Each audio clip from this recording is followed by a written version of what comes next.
పాపం చేసే ప్రతివాడు పాపమునకు దాసుడైపోయినాడు.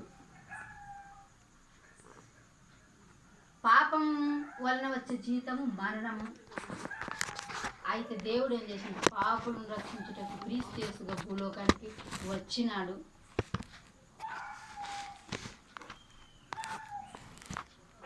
ఆయన పాప శిక్షను పూర్తిగా, పాపం వలన వచ్చే జీతము యొక్క శిక్ష మరణమును పూర్తిగా ఆయన అనుభవించినాడు. ఇక అయిపోయింది. మరణం నుంచి మనుషులందరికీ కూడా యేసుక్రీస్తు యొక్క మరణం వలన అందరికీ కూడా విడుదల కలిగింది. పాపం అనేది ఇక మనుషుల మీద ప్రభుత్వము చేయదు. అయితే ఇప్పుడు మనిషి చేయవలసిన విషయం ఏమంటే 3వ అధ్యాయం 16వ వచనంలో, దేవుడు లోకాన్ని ప్రేమించి లోకానికి మానవతారిగా వచ్చి చనిపోయి సమాధి చేయబడి మృత్యుంజయుడే తిరిగి లేచినాడు. ఈ మృత్యుంజయుడే తిరిగి లేచినాడు, నా కోసమే చనిపోయినాడు, నా పాపపు శిక్షణంతా ఆయన భరించినాడని ఎవరైతే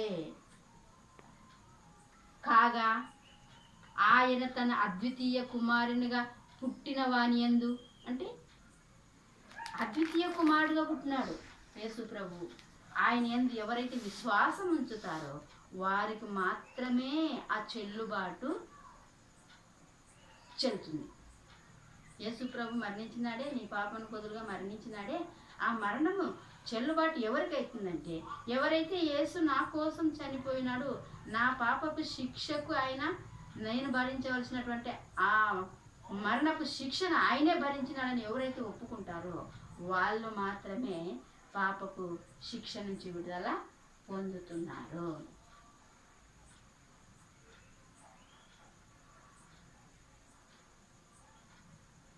అందుకు ఆయన చెప్తున్నాడు, నా ప్రియ సహోదరులారా,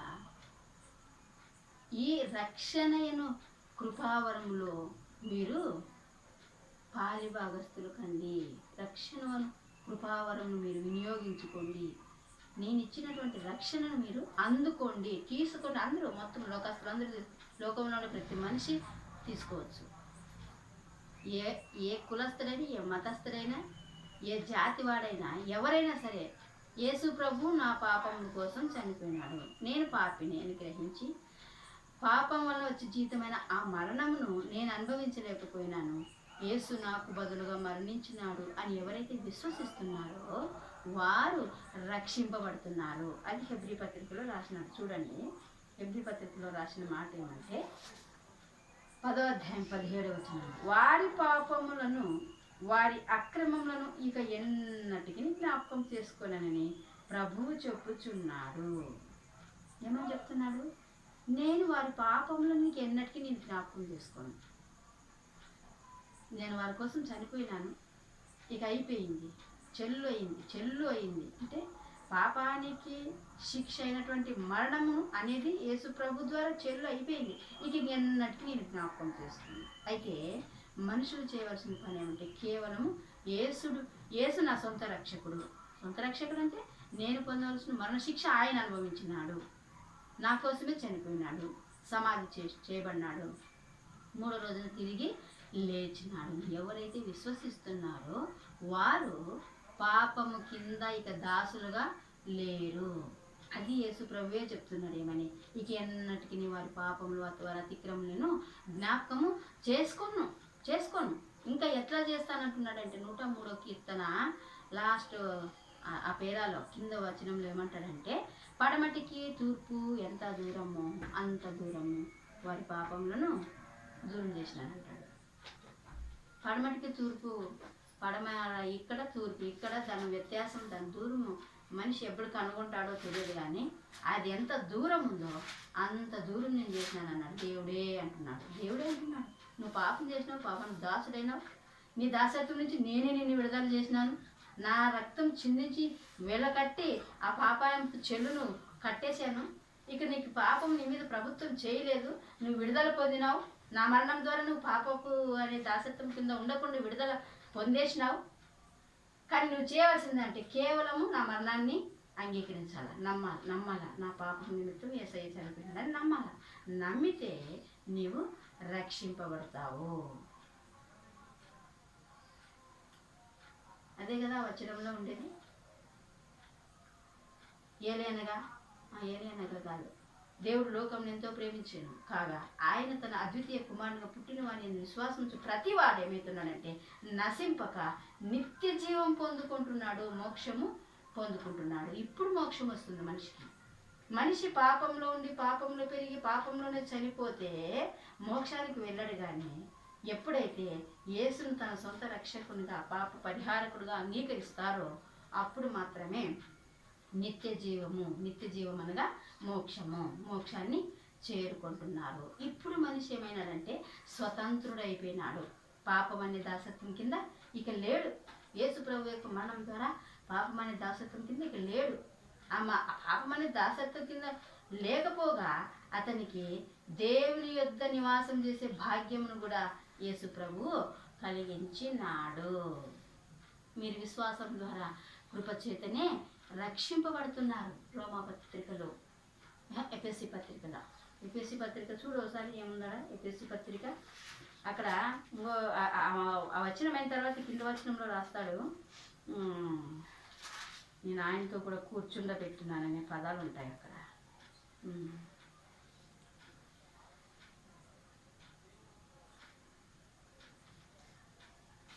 7వ వచనం, 2వ అధ్యాయం 7వ వచనం, ఎఫెసీ 2:7.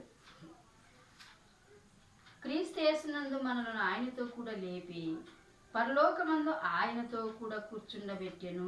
చూడు, పాపం అనే ప్రభుత్వం మన మీద ఏలుబడి లేకోకుండా యేసు ప్రభు ఆ పాపపు ఏలుబడిని కొట్టేసి మనల్ని ఫ్రీ ఇక అంటే దాసత్వం అనే వాటి నుంచి బయటికి స్వేచ్ఛలుగా చేసేసినాడు. చేసిన తర్వాత ఆయన ఏం చేస్తున్నాడంటే ఇక్కడ రాయబడింది ఏది, క్రీస్తు యేసునందు మనలను ఆయనతో కూడా లేపి.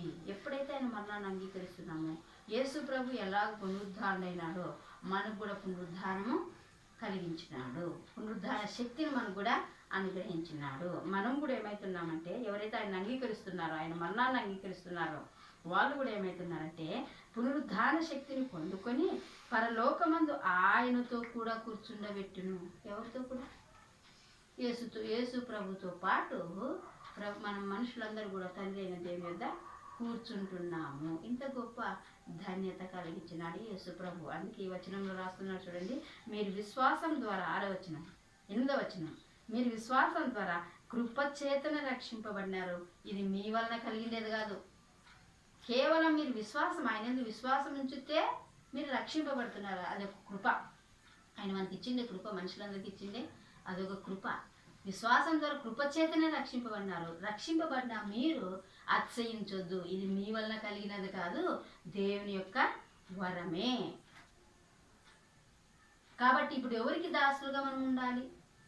మనం ఎవరికి? ఇంతకుముందు పాపం చేసే వాళ్ళము, పాపానికి దాసులమేనాము. పాపం అనే దాసత్వం కింద నుంచి విడిపించినాడు యేసు ప్రభు. విడిపించి ఆయన మనం స్వతంత్రులుగా చేసినాడు. మనము కృతజ్ఞులమై ఇప్పుడు మనం ఎవరికి దాసులుగా నిర్ణయించుకోవాలంటే యేసు ప్రభువుకు దాసులుగా ఉండడానికి నిర్ణయించుకోవాలి. అట్లా నిర్ణయించుకున్న వాళ్ళే కృతజ్ఞులు, కృతజ్ఞతాపూర్వకమైనటువంటి మనస్తత్వం కలిగిన వారు. ఆ మనసు కూడా లేకపోతే కృతజ్ఞత లేనివాడు, అతడు కుమారునికి విరోధి.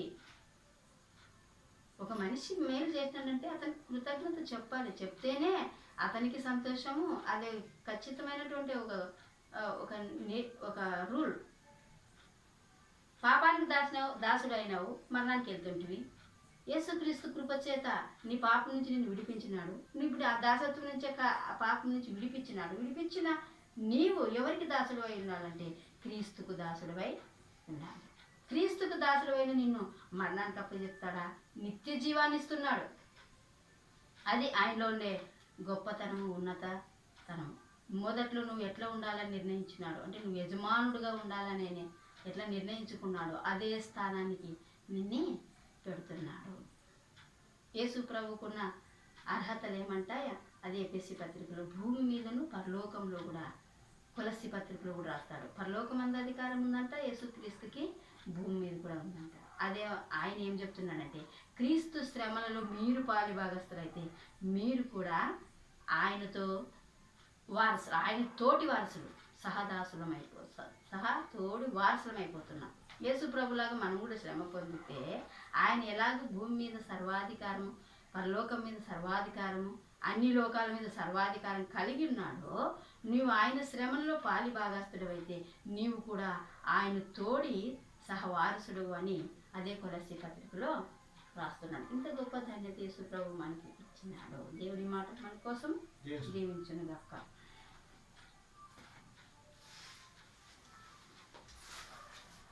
పరిశుద్ధమైన ప్రభావం నాడు స్తోత్రములు తండ్రి.